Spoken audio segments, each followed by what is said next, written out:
Hi everyone, I'm Alexandra Amor. This is It's a Mystery Podcast, and I'm here today with Sandra Baublitz. Hi Sandra. Hi, Alexandra. Am I pronouncing your last name right, by the way? Yes, that's correct. Okay, good. Well, let me give let me give our listeners a little introduction to you. Sandra Baublitz has been a bookkeeper. She's worked at a greenhouse and raised and sold produce, among other jobs. However, writing is her first love. Her Clarissa and Paw mini mystery series has a lovable St. Bernard as a detective. The first story started out as a contest entry. Sadly, it didn't win and sat for many years until Sandra dusted it off, edited it, and published it. There are now 5 short stories and 1 novel in the Dog Detective series of mystery books. Sandra doesn't own a St. Bernard herself, so for now she is content to write about Paw while her 2 cats rule the household. So tell us about Clarissa and Paw. Let's start there. Okay. Well, Clarissa's a young woman. She's in her, I'd say, early 20s. And her uncle, Harry, is a police chief. So she's kind of grew up to know about police investigations and such the like. And so she herself has gotten into investigating mysteries. The first one pretty much was when she went to visit her cousin and realized that her uncle had been murdered. And of course, Paul, he is her loyal Saint Bernard, and Yeah. he loves to get into mischief and dig into things. So of course, he's going to find some clues to drag her into this mystery too. Right. Yeah. And in the introduction, I mentioned that you've always wanted to own a St. Bernard. What is it about those dogs that appeals to you?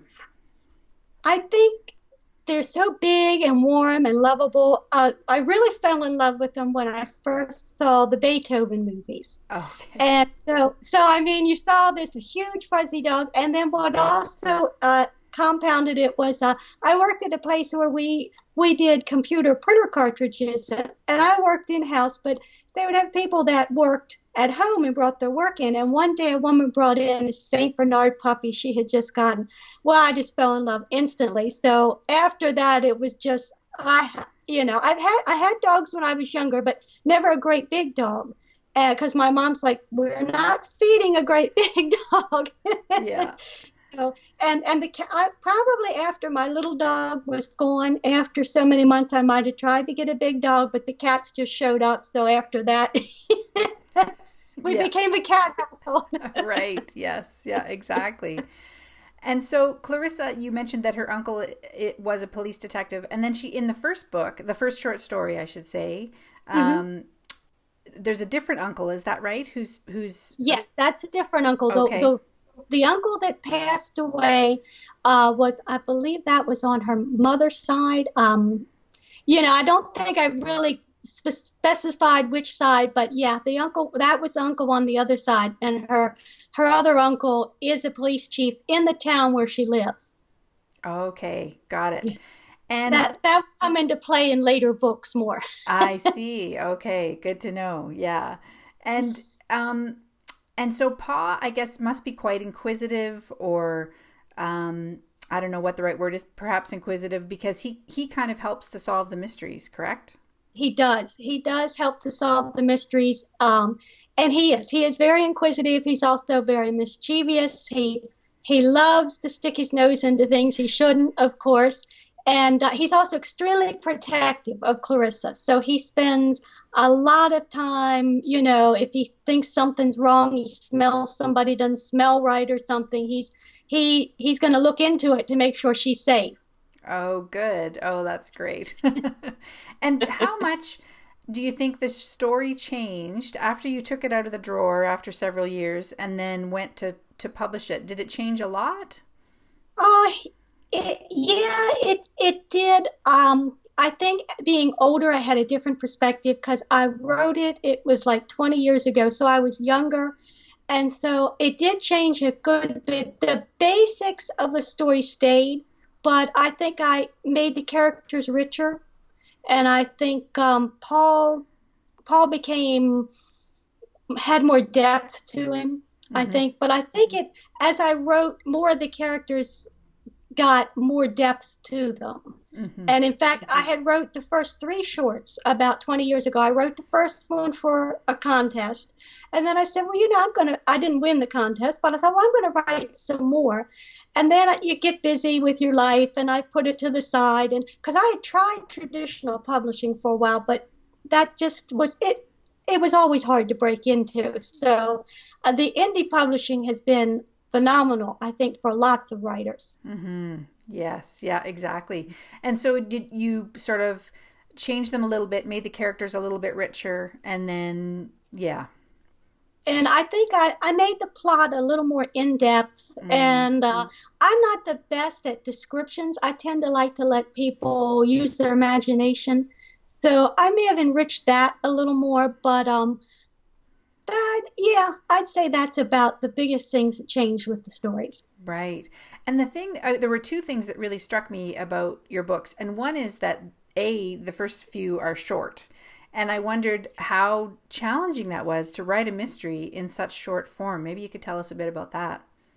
It actually surprisingly wasn't that difficult for me because, and this is the thing I'm getting better at as I get older, is putting more depth into the books, because I always at first was more to rush the plot and rush the movement. So it was easy for me to write them.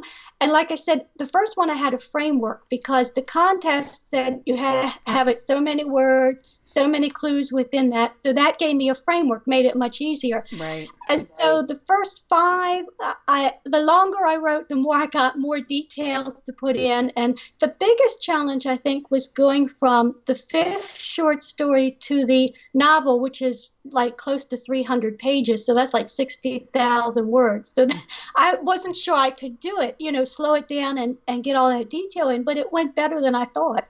Oh, good. Oh, that's great. And what the other thing that I wondered about that must be really challenging is thinking up plots that a dog can help Clarissa out with. Is that tricky for you as well? That is tricky to some degree. So far, I haven't had too much trouble. And I do find myself sometimes when I'm writing, I'll get into what Clarissa's saying and I'll think, oh my goodness, I forgot all about Paul. He's got to be in here. What can he do? And sometimes then it's amazing how much variety you can add to it by thinking of, well, what can I add in that Paul can do? And then it takes the book in a whole different direction because, this will work with the dog. So, I mean, the first one went a lot easier because of the dog show. So it was putting in an element where the dogs would all be, and it was more dog-centered. So it'll be interesting to see how the future books do with it. But I'm already into the next one, and he's doing some things already and finding some mysteries. Oh, good. That's great. And so you're writing the next full-length novel. And yes. is your plan to then go back and forth between the short form and long form, or what do you think? I was thinking of staying mostly with the novels, but the problem is I think I'm going to want to produce a little more quickly and works out a little more quickly. And so I think I'm going to have to maybe throw some shorts in there because I'm a little bit of a slower writer for getting the novel. It's a lot more to figure out the plot and all the clues. And I think it would be fun to do a short now and then. Mm-hmm. Well, exactly. And I mean, we talk about our readers and how they, want to be satisfied and want new material. So sprinkling in a short story every once in a while is a great idea to kind of keep them satisfied. Yes, I think so. Yes. Yeah. I've thought of another series too to start, but I kind of want to stay with Clarissa and Paul for a while. As long as the readers love Clarissa and Paul and want more, I am happy to keep writing more of Clarissa and Paul. Oh, that's good. Yeah, and they do. I was reading the reviews on Amazon today, and people who love cozy mysteries and dogs are just go crazy about them, of course, because they're both. Well, that's good. Yes. I'm glad because I know as a reader, I love the cozy mysteries with the dogs or the cats, and I just will devour them. Yes. Yeah, exactly. And when you wrote the novel, which is called, let me remind myself, Mastiffs, Murder, Mystery, Mastiffs, Mystery and Murder. Okay, right, great. It's set at a dog show, and did you do any research at dog shows, or have you been to them yourself? I have not personally been to them, and I know some of my readers have pointed out I had a few things wrong, but for the most part, what I did was I watched lots of the Westminster dog shows. I always did love to watch them, and I also did some reading, and I spoke to a few people that I knew that did dog shows. So, and it was a little hard because the technical details sometimes didn't quite fit in with the way the book was moving, and I had to kind of make it a little less technical and a little more just so the book would flow. Yeah. And I've heard other writers, especially writers who write historical novels, say, it's you have to move the timeline or something to make it fit for the flow of the story. Yes, yeah, exactly. There's always that compromise, isn't there, between reality and what helps your plot along. Yeah. Yeah. Yeah, it can be a razor sharp line sometimes. And do you have a regular writing routine? I try to. I try to sit down every morning and write. I would like to get up to doing like 2,000 or 3,000 a day, but right now it's more around 1,000, 500 to 1,000 a day. It varies, but mornings seem to work best for me. Sometimes if I don't get my morning writing done, I'll write in the evening, but I can really feel it, the stories. It's like the characters are knocking on my head saying, "Listen to us. We want you to write down our story." Yes. If I don't get it done in the morning. Right. Yes. Yeah, exactly. And I find too in the morning, I'm just so much fresher. That's when I do my writing as well. Yes, definitely. Yeah. In the evening, I'm just done. Yes. Yeah. And do you tend to plot the stories out quite in a detailed way before you start, or do you kind of wing it? I wing it more. Okay. I'm trying to get more to outlining. I think it would help it go a little easier, but I pretty much wing it, and I really like it when I can get into it that the characters are talking to me. Not schizophrenic or anything, but that they actually talk and they say, well, this is the way the story should go. Otherwise, I feel like I'm moving little pieces around on the board, but it's hard to keep writing it that an outline I think makes it a little easier. Mm-hmm. So I'm working towards that. Yes, yeah. I guess we all have to find that there seems to be some sort of happy medium between kind of having a framework to work within, and yet letting our imaginations flow and letting the characters tell us where they want to go and that kind of thing. Yes, I agree. Yeah, yeah. And I was reminded, we were talking about length before. I had a writer named John Gaspard on the show a few weeks ago, and he mentioned that Lawrence Block, I don't know if you know that writer, he writes mystery novels, the Matt Scudder novels and other ones. He has always said, write a novel first because it's easier.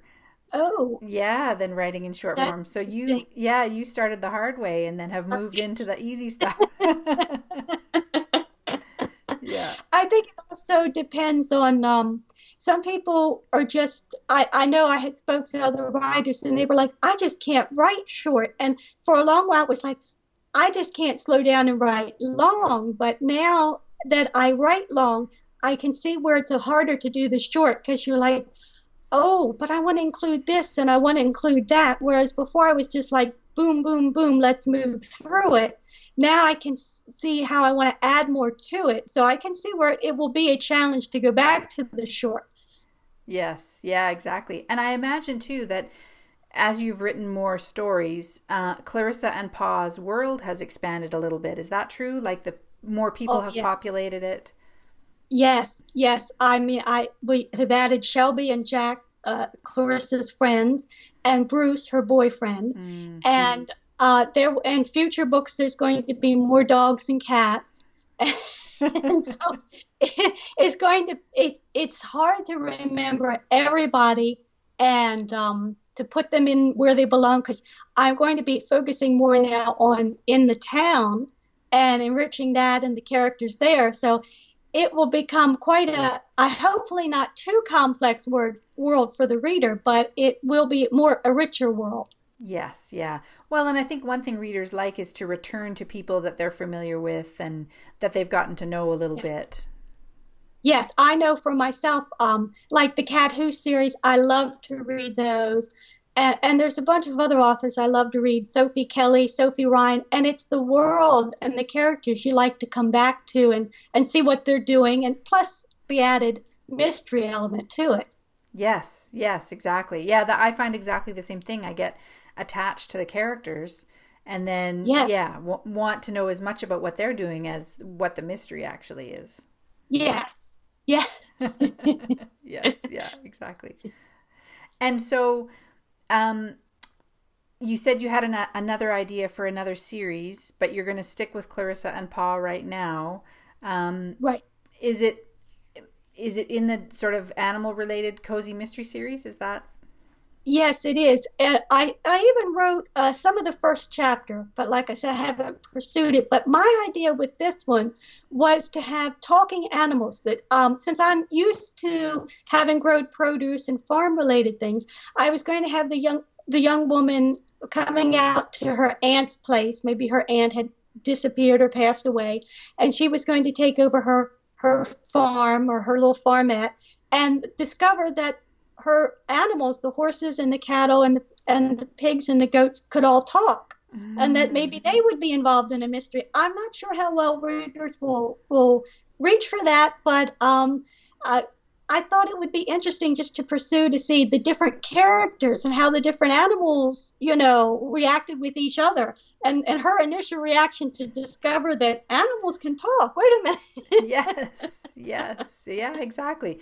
Makes me think of Charlotte's Web, actually, one of my very favorite books, Yes, yes, where Fern, the Charlotte or Wilbur's owner, is she appears to be the only person who can hear the animals, yes. and I think it's so interesting in that book the way the author never actually refers to that. It's just taken as fact.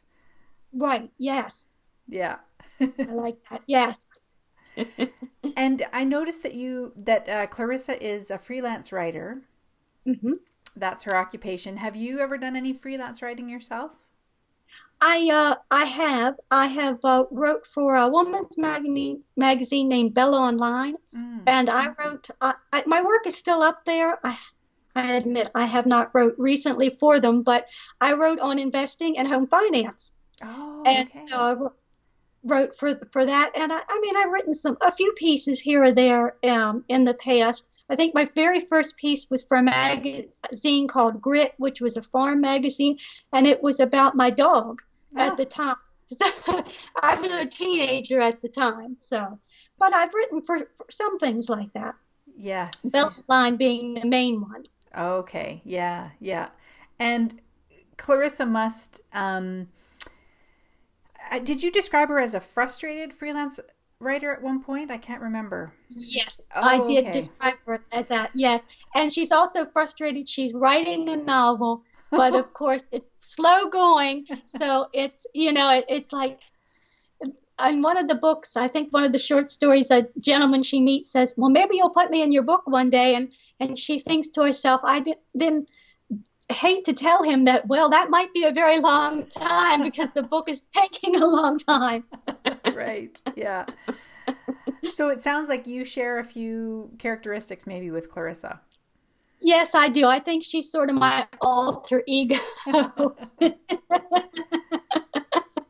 So I guess I hesitate to write bad things about her, and I think I need to enrich her character a little with some traits that maybe aren't as pleasant as I have her. But yeah, she is pretty much my alter ego. Right. Yeah. And where do the books take place? Um, I they different places. They haven't. There's a small town she lives in, Right. but it started out first in she went to visit her cousin in upstate New York. That was the first short story, and then she went to visit another cousin at the beach. Mm-hmm. No, correction. She went with her friend to the beach to visit for vacation, and her friend's aunt disappeared. Mm. And then the others are pretty much set in town until the novel, which is set in a nearby town. I believe I called that Dockers. Isn't that terrible? You forget which You one was do. Chamberlain and Yeah. one was Dockers, and so that's where the dog show was. But the town, I just named the town in the next this next book that's going to come out. I think I'm going with Tranquil Valley, Nice. unless the name changes, Yeah. and it'll be set with a murder at a bed and breakfast there, called Peaceful Dreams. So it didn't turn out to be so peaceful after all. Right. Yeah. But And and is that in New York State? Sorry to interrupt. I hadn't really picked a state. I personally live in Maryland, so Okay. I would say, like in the Mid-Atlantic, maybe I'll make it Pennsylvania, something like that in between, Mm-hmm. something like that, because I'm right on the line between Maryland and Pennsylvania. Mm-hmm. So, Okay. but yeah, Yeah. I didn't have a region that was as identifiable like at the Chesapeake Bay, because I'm not on the Eastern Shore, and I'm not in New York, so I just kind of made it fairly generic right so far. Right. Yes. Yeah. Well, and that's the nice thing about writing more than once about a set of characters is that you can do those explorations and send them off in different directions and learn more about them, really. Yes, yes. And it'll be interesting with the town setting to see all these unusual or quirky characters you can add. Plus, we've already had met some of the characters in the other books, but it will be a whole lot more in this book In the and the next, future books. yes, yeah, the next Yeah. novel. Oh, that's great. And do you have an idea for when that will be available? I'm hoping the end of this year, the end of 2017. If I can keep at it and keep it, working. It gets a little busy in the summer with all the extra things to do and vacations and things, but Mhm. I really would like to get it out the end of this year. Great. Okay. Well, that's fantastic. And we should mention that your five short stories are now combined in a box set as well. Yes. So people can find those on Amazon. So why don't you tell us a little bit more about where people can find your books? Okay, they're on Amazon, and the short stories in the collection are also on Barnes and Noble for your Nook, iTunes, and Kobo. I'm on Goodreads. I think it's just Sandra Baublitz. I'm on Twitter, which is under Sandra Investing, which is when I started it when I did the Bella Online articles. I have my own website, sandrabaublitz.com, Mm-hmm. and I'm also on Facebook, Sandra Baublitz Author. So I'm Great. lots of places. That's right. You're everywhere. And I was looking at your Facebook page and you post the most amazing photographs and stories, all mostly animal related. Yeah. Very sweet and cute. And I might be reposting some of that from your feed Oh, because that's wonderful. they're Thank you. just adorable. Yes. And I noticed just as a slight digression, there's a basset hound that you follow whose name Yes. is he I like a believe little that's Dean. a little I, detective or something? I think Dean the Basset Hound is a detective, or I think he might even be a Canadian Mountie detective. I'm not sure, but I saw him one day on Facebook and I said, "Oh, he's just too cute. I have to follow him." And and in fact, there will be a Basset Hound in the second book. I had a gentleman on Twitter say, "Is there any Basset Hounds in the Mastiffs book?" And I said, "No, I'm sorry, there isn't, but there will be one in the future book." So he's in the future book. His name will be Henry. Oh, oh, that's great. He'll be owned by the bed and breakfast owner. So we'll see what trouble he gets into. That's right. Yes. Yeah. Well, I will post links to all your social media sites and your website and everything in the show notes so people can see those. And maybe I'll post a link to Dean the Basset Hound as well. Yes, that would be wonderful. I think people would enjoy him. I think they would too. I'm going to be looking a bit more at him as well. I saw a little video of him. He did have a little Mountie hat on and a little red Yes. jacket. Yes. Crazy. Well, this has been awesome, Sandra. Thank you so much for joining me today. And I wish you all the best. Thank you very much. I wish you the best too. Thank you. Bye bye. Bye bye.